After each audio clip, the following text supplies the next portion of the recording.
कब इस स्टोरी को सुनेंगे, मकड़ी से सीख। चलिए ठीक, अपने अपने बुक्स ओपन कीजिए। एक बार हम फिर से दोबारा इस लेसन को या इस पार्ट को हम रिवाइज कर रहे हैं। ओके, ये बहुत अच्छी शिक्षाप्रद स्टोरी है, इसे हम ध्यान से सुनेंगे और यह हमेशा ये हमें याद रहेगी। ठीक है, तो आइए हम इसे रीड करेंगे।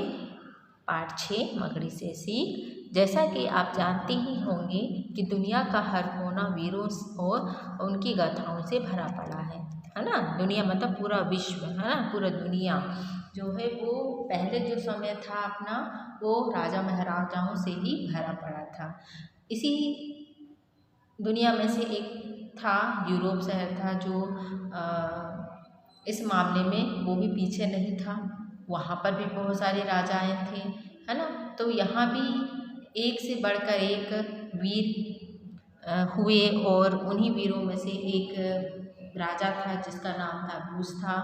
वह वीर के साथ साथ वो बहुत ही वीर था और उसके साथ साथ वो साहसी भी था।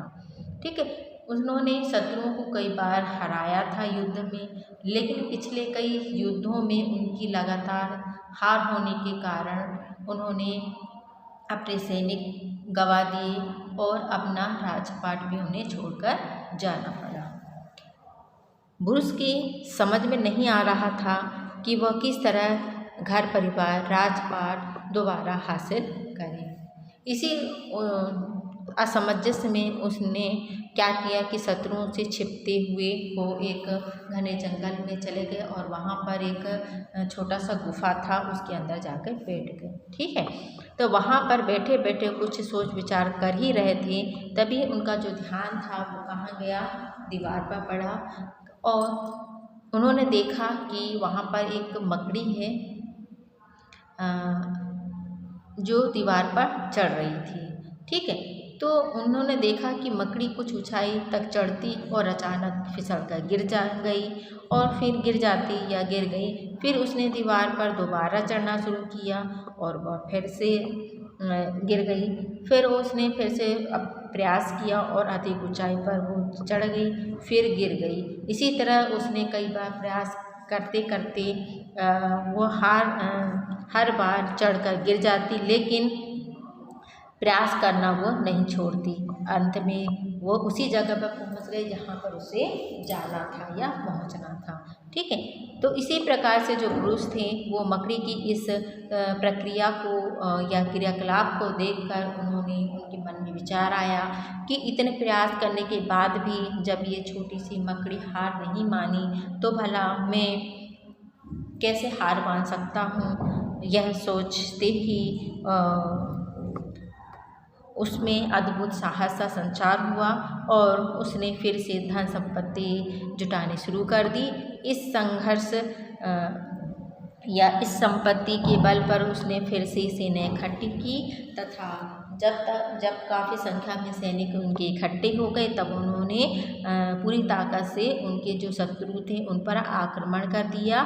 दोनों ही ओर से अनेक सैनिक मारे गए, मतलब विपरीत पक्ष के जो सैनिक थे और इस पक्ष के जो सैनिक थे, वो उन दोनों पक्षों के जो सैनिक थे वो काफ़ी मारे गए। लेकिन राजा ब्रूस की जो इच्छा शक्ति थी, जो उनकी दृढ़ निश्चयता थी, है ना, जो उन्होंने संकल्प लिया था पूरा करने का, वो शत्रु के आगे टिक नहीं सकी और वो पूरी तरह से हार गए। ठीक, और इसके बाद राजा ने अपना घर परिवार राजपाट और महल दोबारा उन शत्रुओं से हासिल कर लिया तथा वहाँ सुख से रहने लगे। इस प्रकार क्या हुआ था, राजा जो ब्रूस था उनका जीवन हमें यही सिखाता है कि हमें कठिन से कठिन या विकट से विकट परिस्थितियों में हमें घबराना नहीं चाहिए, बल्कि हमें हिम्मत से काम लेना चाहिए तथा हर एक छोटी चीज़ से हमें प्रेरणा लेनी चाहिए। ओके बच्चों, तो हमने यहाँ पर आज यही सीखा है कि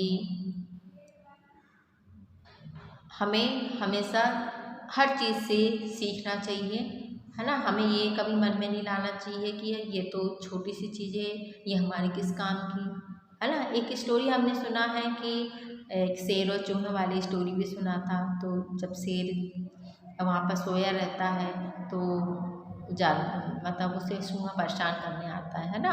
तो क्या होता है कि वो उसको बार बार परेशान करता है। तो वो जब उसको पकड़ लेता है शेर जागते हुए, तो वो क्या कहता है कि राजा मुझे मतलब शेर राजा आप मुझे छोड़ दीजिए, मैं आपके बहुत काम आऊँगा। लेकिन उसने क्या सोचा कि ये छोटा सा जो चूहा है वो हमारे किस काम का आएगा।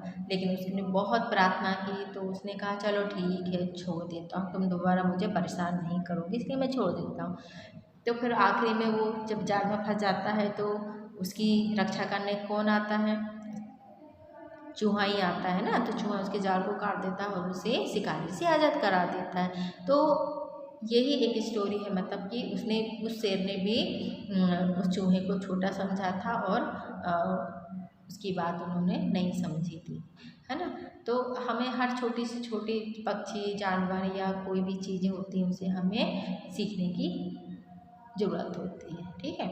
तो यही थी अपनी स्टोरी। तो आप लोग इस स्टोरी को अच्छे से पढ़ें और हमेशा याद रखें। Okay friend.